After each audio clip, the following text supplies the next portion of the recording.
Tere, mina olen Jevgeni Ossinovski. Ja mina olen Vladimir Svet. Te kuulate Linna jutte. Siin räägime me maast, ilmast ja muuhulgas ka Tallinnast. Aga peamiselt Tallinnast. Head kuulamist. Tere tulemast järjekordsesse linnajuttude podcasti ja sellel nädalal võib alustada ka millestki heast vahelduseks, et kevad on Tallinna linna saabunud. Kui välja arvata veel jätkuvasti tolmavad teed, siis üldiselt on olnud päris vahva kevadist Tallinnat kogeda. Mina olen näiteks juba jalgrattahooaja avanud juba 3. nädalat, sõidan rattaga. Kuidas sul on? Mul on nii, et mul on 2 aastat järjest varastatud jalgratast rattaruumist ja sel aastal ma ei ole veel läinud sinna rattaruumi kontrollima, kas rattas on kohal.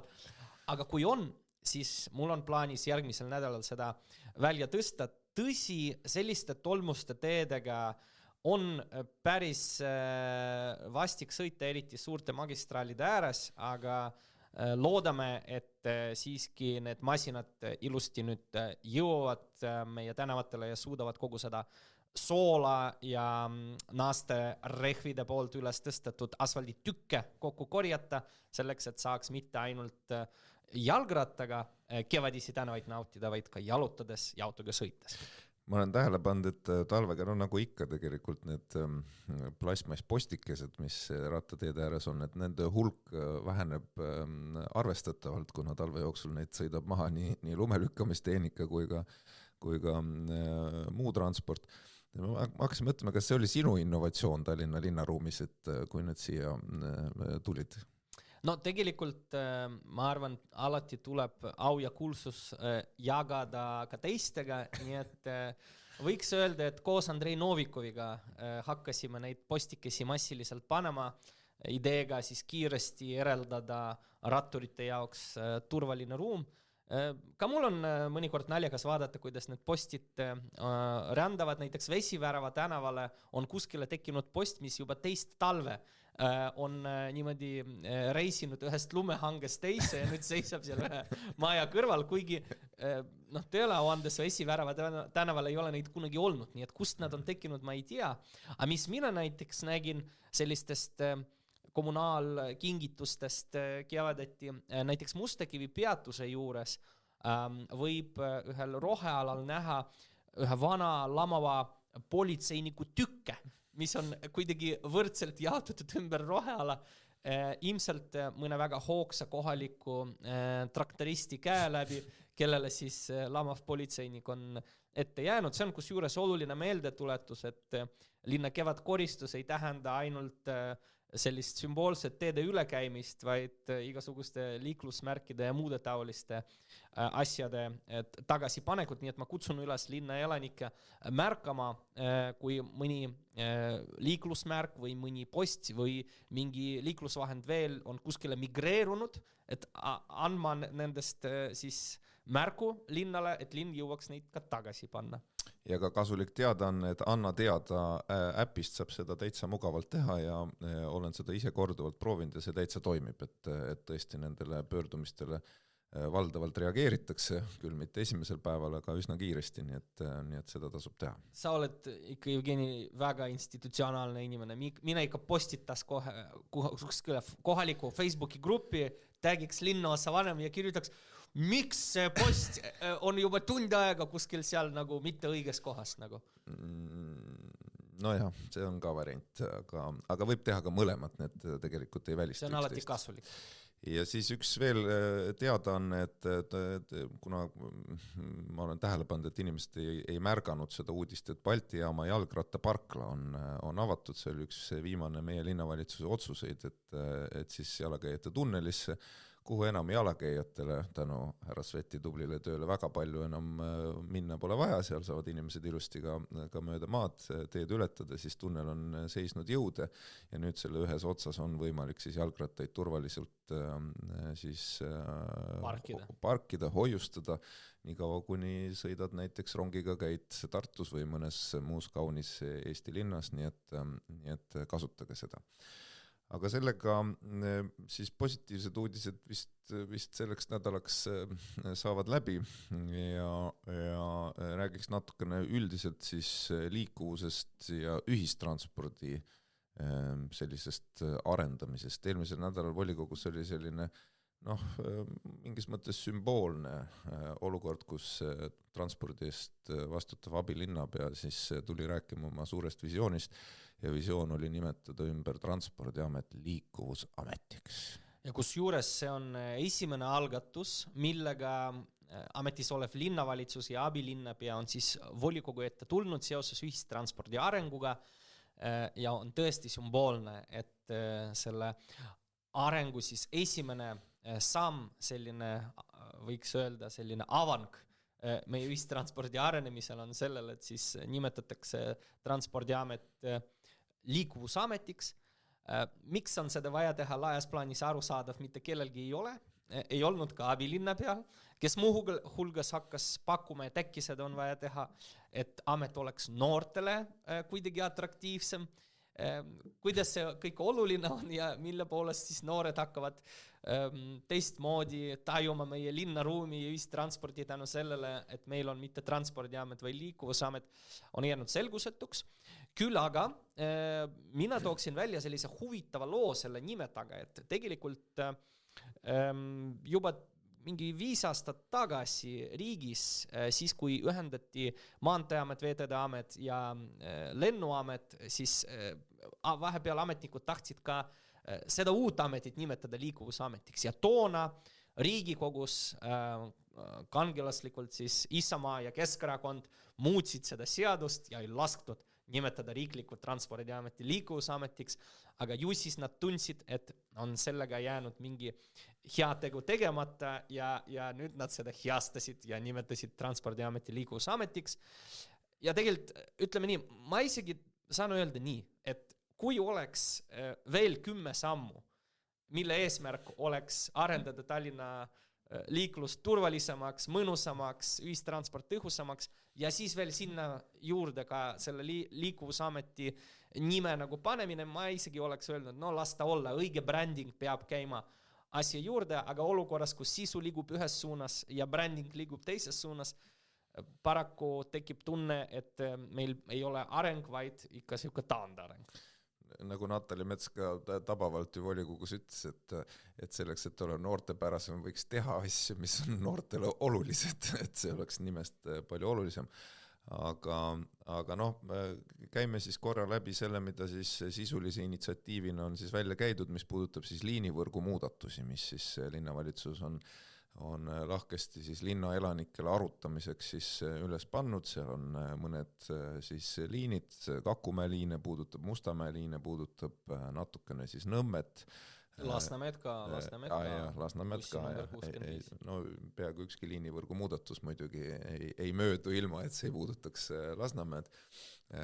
Ja kui vaadata nendele ettepanekutele otsa, siis eks seal kohtade peal ja detailides võib vaielda, aga sisuliselt on tegemist juba eelmise linnavalitsuse ajal Transpordiameti ametnike poolt ette valmistatud siis selliste ideedega, mille selline kandev osa on see, et tekiksid pikad linna läbivad liinid, nii nagu meil on 42 ja 67 ja nüüd siis uue etapi raames soovitakse siis pikendada number 1, mis siis on Kesklinn Viimsi, siis kuni Pääskulani välja ühendades selle bussiga number 14.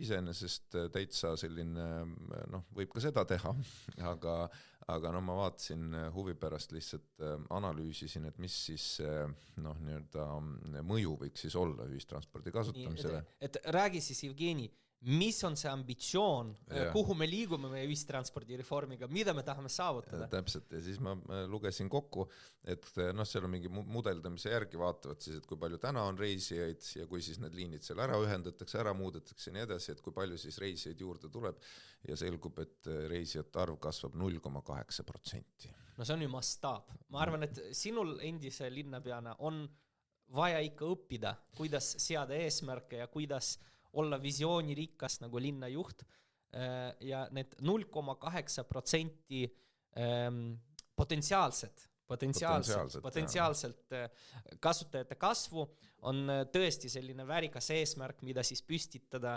Transpordiameti liikuvusametiks ümber nimetamise järel. Need sammud peavad minema siis sellises progressioonis. Kui ega rääkida nagu tõsiselt, siis iseenesest on õige, et jätkatakse liinide uuendamisega.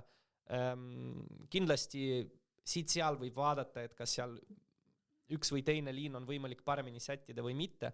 Probleem on selles, et see konkreetne plaan, mida praegu pakuti, ta eriliselt midagi ei muuda tegelikult. Ta ei tõsta ühistransporti kvaliteeti ja ta näiteks ei puuduta kuidagi seda probleemi, et Tallinnas on väga suur hommikune õhtune pendelränne lähivaldadest, mida saaks tegelikult kompenseerida ilusti hästi toimiva ühistranspordiga Tallinna ja lähivaldade vahel. Neil oli võimalus seda teha ja seda võimalust nad viisakalt jätsid kasutamata. Ja ma ütleks jah, et esimene küsimus on ju, et hakata leidma adekvaatset lahendust, tuleb adekvaatselt saada aru probleemist, sest muidu see lahendus ju ei toimi. Ja kui meil keskmiselt iga-aastaselt tuleb siin 3-5% autosid tuleb Tallinna piirilt rohkem sisse ja linn ise ka kasvab, siis loomulikult see, mida me oleme rääkinud pikka aega, et tegelikult kui me vaatame siin 5-10 aastat ettepoole, siis Tallinn ei lähe mitte ummikust välja, nagu siin üks partei lubas kummikust välja, vaid vastupidi upub nendesse ummikutesse. Just sellepärast oli meil ju töös 2 trammiprojekti, mis nüüd mõlemad tegelikult kokku tõmmatakse, Liivala ja Pelgulinn. Samamoodi meil oli ju töös ja osaliselt ka tehtud liinide pikendamine siis teistesse valdadesse, just nimelt, et oleks mugavam siis Viimsist, Tabasalust, teistest kohtadest Tallinnasse tulla. Ja kui me vaatame seda, mida nemad täna pakuvad, siis tuleb pigem küsida, et mida selles siis asjas ei ole. Lisaks ambitsioonile on just nimelt neid konkreetseid arendusi ja me seal volikogus ka liikuvusameti selle ümbernimetamisega kontekstis ju küsisime, et me ju tegelikult teame, mida on vaja selleks, et inimesed kasutaksid rohkem ühistransporti. Ta peab olema mugav, ta peab olema kiire, et kiirus on ju tegelikult võtmeküsimus. See võtmesõna, et ta saaks konkureerida eraautoga. Absoluutselt ja me oleme näinud, ma nüüd vaatasin, enne ma olen pikalt rääkinud sellest, kuidas liin number 25, mis oli ka sinu idee kunagi, on väga hästi käivitunud, kuna ta on kiirliin, ta jätab Paldiski maanteel peatusi vahele. Ma nüüd kontrollisin ka, et liin number 54 on suurepäraselt käivitunud Astangust siis Lasnamäele, ka just samal põhjusel, et ta jätab neid peatusi vahele. Sisuliselt toimib nagu mõneti nagu ekspressliin. Täpselt. Ja see plaan, mis oli ju tegelikult ka ministeeriumiga kokku lepitud eelmisel aastal, oli see, et me käivitame Harjumaa ühispileti ja siis selle raames oleks saanud siis tallinlased sõita nende maakonnabussidega, nende helesiniste bussidega linna piires tasuta, mis oleks siis lisanud tallinlastele tegelikult üle 1000 siis ekspressbussi väljumise igal tööpäeval. Sest praegu me teame seda olukorda, võtad Google Mapsi lahti, tahad sõita Haabersti ringile näiteks, eks ju, siis ta näitab sulle ilusti neid meie DLT-busse, aga näitab ka terve hulga palju kiiremaid maakonnaliinide busse. Mida sa ei hakka kasutama. Mida sa ei hakka kasutama, sellepärast, et selle eest tuleb maksta, mis selle €80 või nüüd vist on pilet üle €2. Ja mõte oli, et tegelikult integreerida see sellesse meie Tallinna süsteemi, et inimesel ei oleks vahet, ta läheb peatusse, ta võib iga bussi peale minna ja ta saab linna piirest tasuta sõita. Võtta, Jevgeni, tead, mis on sinu probleem, ma arvan? Sa vaatad liiga kaugele. Sa siin räägid 10 aasta perspektiivist, autostumise kasvust, ummikutest. Linna peal on Riigikogu valimised aasta pärast. Nagu aasta pärast tal on nagu mingid teised mured. Tal on vaja praegu mingit tegevusi, on vaja praegu näidata, et nagu midagi tehakse, loogikas we have to do something, this is something, see on see sama something, nagu mida nad võivad nagu praegu teha. Muidugi võib-olla sina oskad selgitada, mina ka mäletan veel ministri ajast väga hästi, et plaan oli ju see, et kui tehakse Harjumaa ühispilet, siis selle ühispileti point Tallinna inimeste jaoks, et nad saavadki neid siniseid busse kasutada, need muideks on ka valget värvi.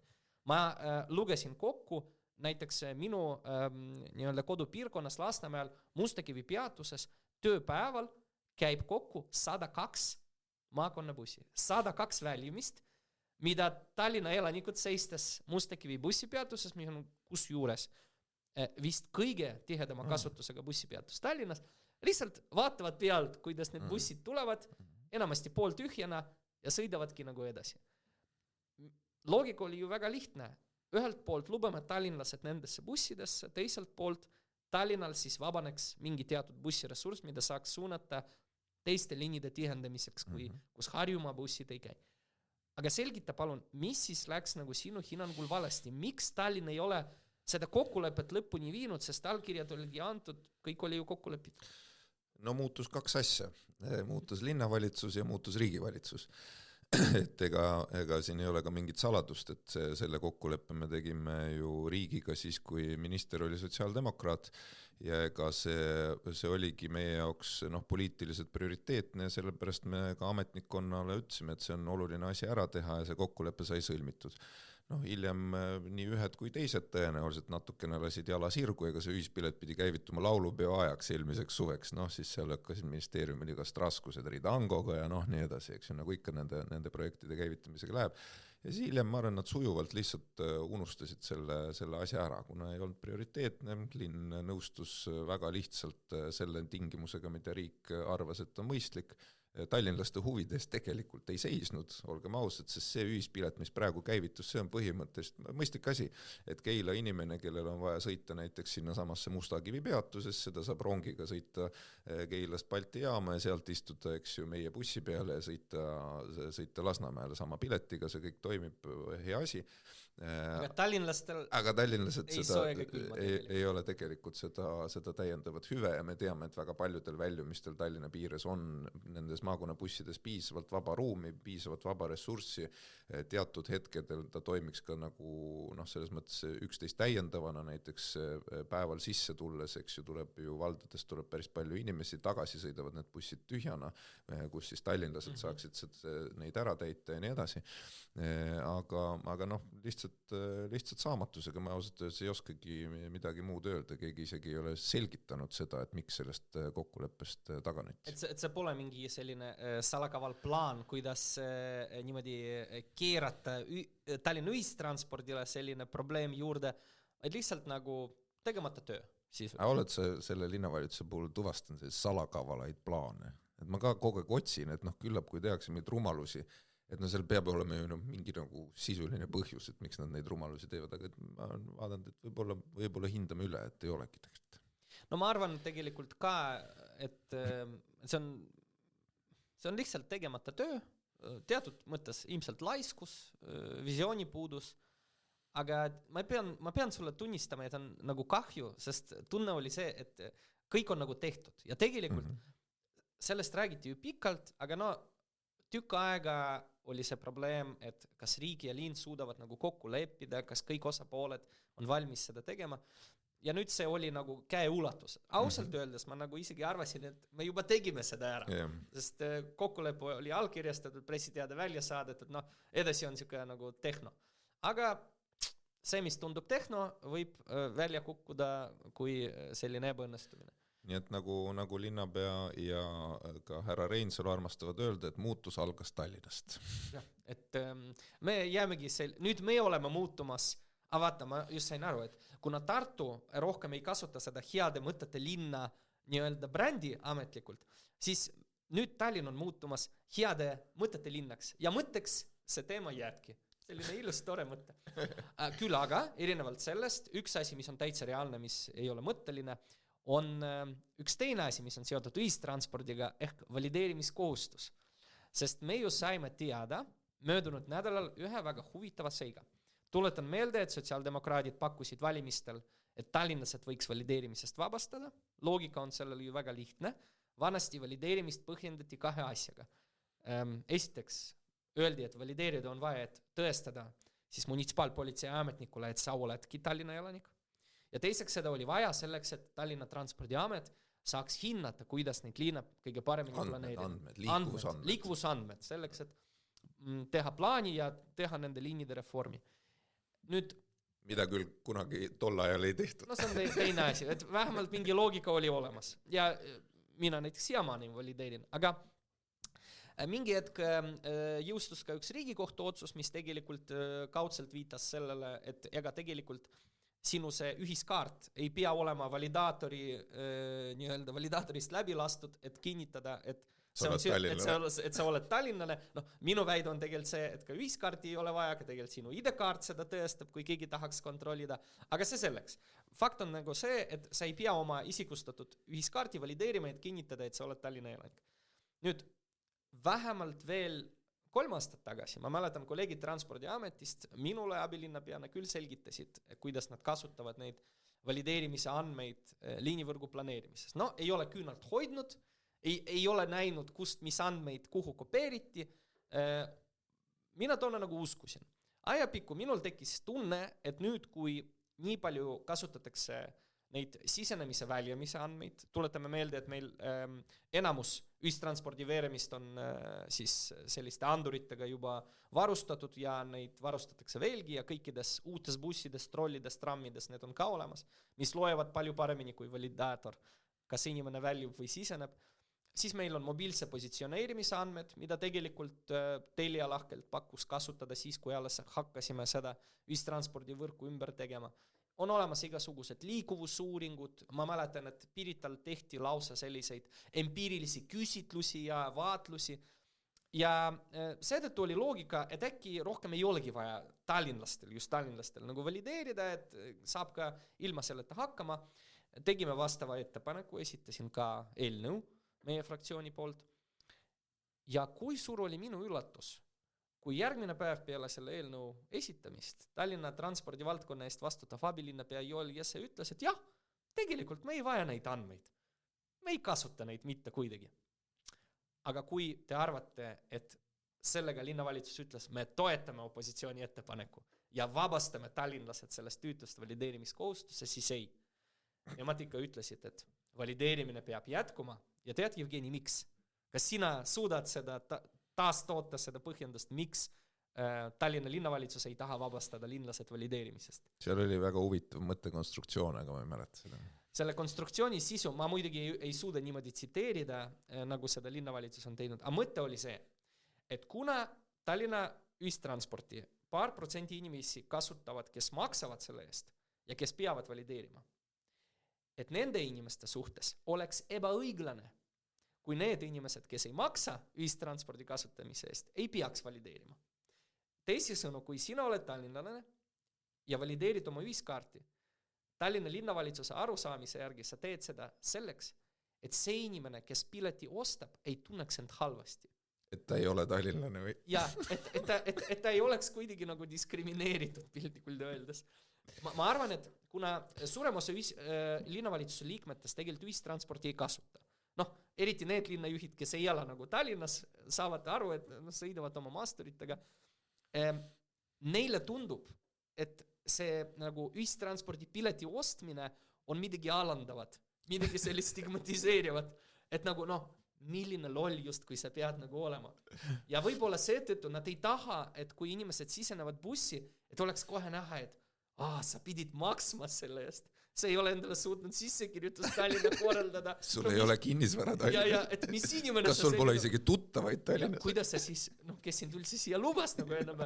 Et ma arvan... Kus koolis su lapsed siis käivad? Kas sul ei ole fiktiivset sissekirjutus? Kas nad käivad kuskil maakoolis või? Jumal küll, nagu, mis inimene sa oled? Istud siin meiega nagu ühes bussis. Sest ega mingit muud loogikat seal ei ole selle taga. Ka linnavalitsus suutnud sõnastada, miks inimesed peaks valideerima. Aga võib-olla see ongi see ka ühispileti, see lähebki see ring kokku, läheb ring kinni. Et maakonna inimesed peavadki sõitma maakonna bussiga. Õige. Et kui sa ei ole tallinlane, et... Miks sa üldse sinna linnabussi lähed? Ja, see on iseenesest nagu linnavalitsuse poolt. Siis see tõesti loogika nagu tuleb kokku, et Tallinna bussid on tallinlastele ja mitte tallinlaste bussid on mitte tallinlastele. Aga kuna seda ei ole veel suudetud lõpuni, sellist segregeerimissüsteemi, kastisüsteemi pole lõpuni suudetud luua, siis peab vähemasti see valideerimise kohustus jääma, sest muidu... näha on, et need on suured poliitikud, kes lähtuvad põhimõttest divide et impera ehk jaga ja valitse ja nad siis jagavad valijaid vastavalt siis bussi värvile, et kui sa maksad makse siin ja hääletad Riigikogu valimistel Harjumaal, siis vot sulle on sinised ja valged bussid ja kui sa oled sisse kirjutatud Tallinnas, siis sulle on sellised türkiisvärvid. No siis meil on ka soovitus, ma arvan, linnavalitsusele ka, et tegelikult see segregatsioon lõpuni viia, tuleks siiski mitte tallinlastele seda bussipileti hinda, ma arvan, seda 10-kordistada. 20 eurot TLT bussiga või trammiga sõitmise eest. No siis on selge, vaata, et ei tule sinna, kui ikka ei ole sissekirjutus, no siis ei ole, et ega mis sa tuled sinna. Või kui sa seda teed, siis oled väga jõukas ja näitad kõigile, et mul on raha, ma võin endale nagu lubada. Ja veel üks mõte võiks olla see, et kui näiteks inimene, kes ühistranspordiga ei sõida, kellel on auto, kes kasutab ainult autot, ja siis ta järsku otsustab, et ta siiski hakkab seda ühistranspordi kasutama, sest liinivõrgu reform ja liikuvusamet nüüd, mitte transpordiamet tekib. Kohe noortepärase, et siis kui talle siis antaks näiteks mingit teist värvi seda ühiskaarti, siis ta tuleks ühistranspordisse, viipaks ja siis terve buss saaks teada, et see on uus ühistranspordi kasutaja.